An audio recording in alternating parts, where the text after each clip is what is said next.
10வது நாளாக ஊராட்சி செயலாளர்கள் போராட்டத்தில் ஈடுபட்டு வருகிறார்கள். இதனை நாம் அண்மை செய்தியாக பார்த்து வருகிறோம்.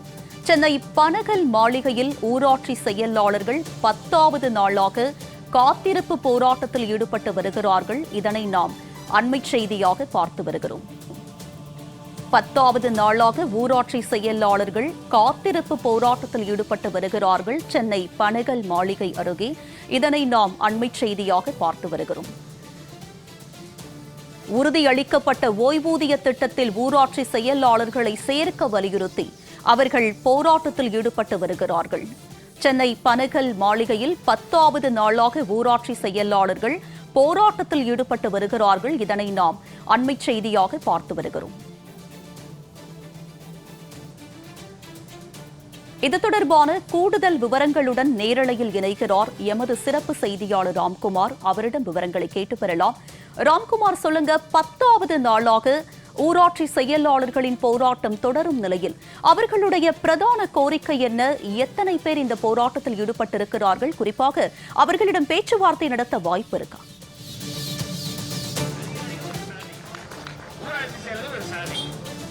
கண்டிப்பாக. அதாவது தமிழகத்தின் முதுகெலும்பாக இருக்கக்கூடிய கிராமப்புறங்களில் பணியாற்றக்கூடிய அத்தியாவசிய தேவைகளை மக்களுக்கு கொடுக்கக்கூடிய பணிகளை ஊராட்சி செயலாளர்கள் செயல்பட்டு வருகின்றனர். குறிப்பாக தமிழகம் முழுவதும் 12,000க்கும் மேற்பட்ட ஊராட்சிகளில் ஊராட்சி செயலாளராக பணிபுரிந்து வரும் காலமுறையும் ஊதியம் வாங்கக்கூடிய ஊராட்சி செயலாளர்கள் சமீபத்தில் விளம்பர திமுக அரசு உறுதியளிக்கப்பட்ட ஓய்வூதியம் அறிவித்தது. அந்த ஓய்வூதிய திட்டத்தில் தங்களை இணைக்க வேண்டும் என வலியுறுத்தி கடந்த மாதம் 6ஆம் தேதி முதல் தொடர்ச்சியாக 8 நாட்கள் போராட்டம் நடத்தினார்கள். அதன் பிறகு உங்களுக்கு முறையாக அரசாணை வெளியிடப்படும், உறுதியளிக்கப்பட்ட ஓய்வூதிய திட்டத்தில் இணைக்கப்படும் என பேச்சுவார்த்தையின் மூலம் அறிவிக்கப்பட்டு, ஆனால் தற்போது வரை இந்த அரசாணை வெளியிடவில்லை. இந்த நிலையில 2வது கட்டமாக நேற்று காலை முதல் இந்த போராட்டமானது நடைபெற்று வருகிறது. சென்னை சைதாப்பேட்டை பனகல் மாளிகை அருகே இந்த ஆர்ப்பாட்டத்தில் ஆயிரக்கணக்கான ஊராட்சி செயலாளர்கள் கலந்து கொண்டிருக்கிறார்கள். பெண்கள், ஆண்கள் உள்ளிட்ட ஏராளமானோர் கலந்து கொண்டிருக்காங்க. குறிப்பாக உறுதியளிக்கப்பட்ட ஓய்வூதிய திட்டத்தில் ஊராட்சி செயலாளர்களை சேர்க்க வேண்டும். அது ஓய்வூதியம், அதாவது ஓய்வு பெற்ற ஊராட்சி செயலாளர்களுக்கு குறைந்தபட்சம் 15,000 ரூபாய் ஓய்வூதியம் வழங்க வலியுறுத்தி இந்த போராட்டமானது தொடர்ச்சியாக நடைபெற்று வருகிறது. இந்த போராட்டத்தில் ஆயிரக்கணக்கானோர் பங்கேற்றிருக்காங்க. ஊராட்சி செயலாளர்கள் நம்மிடையே இருக்காங்க. அவங்ககிட்ட கேட்போம், நம்ம 10 நாளா இந்த போராட்டம் பண்ணிட்டு இருக்கீங்க, இந்த அரசு எதுவும் நடவடிக்கை எடுக்கல, உங்களுடைய கோரிக்கைகள் என்ன? சும்மா கேட்கவில்லை. நாங்கள் இந்த ஓய்வூதியத்தை கிட்டத்தட்ட 30-35 ஆண்டுகள் பணிபுரிந்து எங்களது ஓய்விற்கு பிறகு எங்களுக்கு ஓய்வூதியம் வேண்டும் என கேட்டுத்தான் இந்த போராட்டம் நடக்கிறது. மேலும் நாங்கள் ஏற்கனவே 8 நாள் போராட்டம் நடத்தி இந்த அரசாங்கம் எங்களுக்கு ஓய்வூதியத்தை அரசாணையாக வழங்குகிறேன் என்று உறுதியளித்ததால் தான் இந்த போராட்டத்தை நாங்கள் கைவிட்டோம். ஆனால் பிப்ரவரி முதல் வாரத்திற்குள் அரசாணை வரும், வழங்குவோம் என்று உறுதியளித்த அரசாங்கத்திடமிருந்து எந்த அரசாணையும் வராத காரணத்தினால் நாங்கள் இந்த போராட்டத்தை மீண்டும் தொடரக்கூடிய ஒரு நிலை உருவாகியுள்ளது.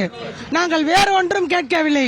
உழைத்துவிட்டு எங்கள் உழைப்பிற்கு, எங்கள் முதிர்ந்த காலத்தில் எங்கள் வாழ்வாதாரத்தை நடத்துவதற்கு ஓய்வூதியத்தை தான் கேட்கிறோம்.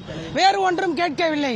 இன்னைக்கு அடிப்படை அடித்தட்டு மக்களுக்கு அத்தியாவசிய தேவைகளான குறிப்பாக கருவறை முதல் கல்லறை வரை அடித்தட்டு மக்களுக்கு அனைத்து துறைகளின் திட்டங்களை கொண்டு சேர்ப்பது ஊரக வளர்ச்சித்துறை தான். அதிலும் ஊரக வளர்ச்சித்துறையில் அடிமட்டத்தில் இருக்கிற ஊராட்சி செயலர்கள் தான். இன்னைக்கு மருத்துவத்துறையாக இருக்கட்டும், கால்நடை துறையாக இருக்கட்டும், வருவாய் துறையாக இருக்கட்டும், புள்ளியியல் துறையாக இருக்கட்டும், எந்த துறை சார்ந்த ஒரு பணி அந்த கிராமத்தில் மக்களிடம் கொண்டு சேர்க்க வேண்டும் என்றால் அது ஊரக வளர்ச்சித்துறையை சார்ந்த அடிமட்ட நிலையில் உள்ள ஊராட்சி செயலர் எங்கள் மூலம்தான் விளம்பரப்படுத்தப்படுகிறது. எங்கள் மூலம்தான் வேறு ஊரில் இருந்து புது அதிகாரிகள் வரும்போது அந்த மக்களை அடையாளம் காண்பதற்கு அந்த தொடர்ச்சியாக இந்த போராட்டமானது நடைபெற்று வருகிறது. ஊராட்சி செயலாளர்களின் மாநில செயலாளர் நம்மிடையே இருக்காங்க. சார், தொடர்ச்சியா இந்த போராட்டமானது 10வது நாளாக நடக்குது. ஏற்கனவே போராட்டம் நடத்திய உங்கள் மீது வழக்கு பதிவு செய்யப்பட்டிருக்கிறது. அரசாணை வெளியிடுகிறோம்னு சொன்னாங்க. இப்ப எந்த நிலைமையில இருக்கு? ஊராட்சி செயலாளர்கள் 500க்கும் மேற்பட்டோர் பணியிடை நீக்கம் செய்யப்பட்டிருக்காங்க. இதை பத்தி சொல்லுங்க. 2018 முதல் முறையான காலமுறை ஊதியத்தில் 15,950 என்று வாங்குகின்ற காலமுறை ஊதியத்தில் முழு நேர பணியாக பணியாற்றி வருகின்ற கிராம ஊராட்சி செயலர்களை தமிழக அரசின் உறுதியளிக்கப்பட்ட ஓய்வூதிய திட்டத்தில் இணைத்திட வேண்டும் என்று பல போராட்ட இயக்க நடவடிக்கைகள் நாங்கள் எடுத்திருக்கின்றோம். அப்பொழுதெல்லாம் பேச்சுவார்த்தை என்ற முறையில் எழுதி கொடுத்தார்கள். தமிழ்நாடு அரசு உறுதியளிக்கப்பட்ட ஓய்வு திட்டம் அறிவித்தவுடன் நாங்கள் சென்னையில் 6/1/2026 முதல் 13/1/2026 வரை தொடர்ச்சியாக 8 நாட்கள் நாங்கள் போராட்டம் நடத்தினோம். 8 நாட்களின் போராட்டத்திற்கு நிறைவு நாளில் என்ன சொன்னாங்க?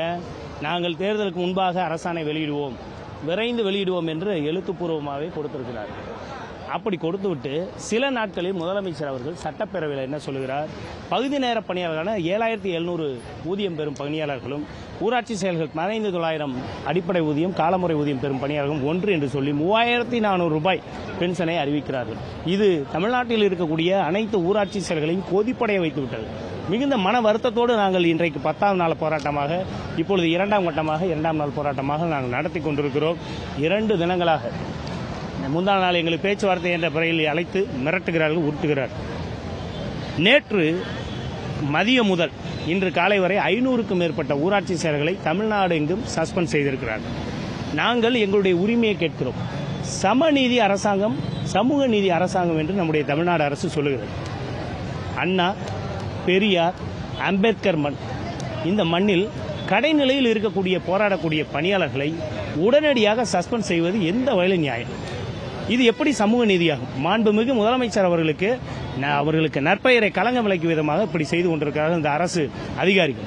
இது நியாயமா? எங்களுடைய 500க்கு மேற்பட்டவர்கள் இன்றைக்கு 500 பேரை பண்ணுகிறோம் என்று ரொம்ப தைரியமாக சொல்லுகிறார்கள். நாங்கள் 1000 பேர் 2000 பேர், நீ எத்தனை பேர் லீவ் போட்டாலும் பண்ணிக்கிட்டே இருப்போம், நாங்கள் நிறுத்தவே மாட்டோம் அப்படிங்கிறாங்க. அப்ப இது எந்த வேலை நியாயமாகும்? எனவே நாங்கள் தொடர்ச்சியாக போராட்டம் நடத்துவோம். எத்தனை நெருக்கடிகள் எவ்வளவு கொடுத்தாலும் நாங்கள் போராடுவோம். எங்களுக்கு தேவை தமிழக அரசின் உறுதியளிக்கப்பட்ட ஓய்வு திட்டத்தில் ஊராட்சி சேவையை இணைக்க வேண்டும். எதிர்வரும் திங்கள் முதல் நாங்கள் தொடர்ச்சியாக குடும்பத்தோடு நாங்கள் இங்கே போராட இருக்கிறோம் என்பதை தெரிவித்துக் கொள்கிறோம். தொடர்ச்சியாக 10வது நாளாக, அதாவது 2வது கட்டமாக 10வது நாளாக போராட்டம் நடத்தி வருகிறார்கள். அரசு அதிகாரிகள் பேச்சுவார்த்தை என்ற பெயரில் ஊராட்சி செயலாளர்களை தொடர்ந்து மிரட்டும் துணையிலும் சஸ்பெண்ட் செய்யும் வேலையிலும் ஈடுபட்டு வருகிறார்கள். இவர்களுடைய நியாயமான கோரிக்கையை வலியுறுத்த வேண்டும் என தெரிவித்திருக்கிறார்கள். தொடர்ச்சியாக தங்களுக்கு அரசாணை வெளியிடும் வரை இந்த போராட்டம் தொடரும் என தெரிவித்திருக்கிறார்கள். உமா, போராட்ட களத்தில் இருந்து விரிவான விவரங்களுடன் இணைந்தமைக்கு நன்றி ராம்குமார்.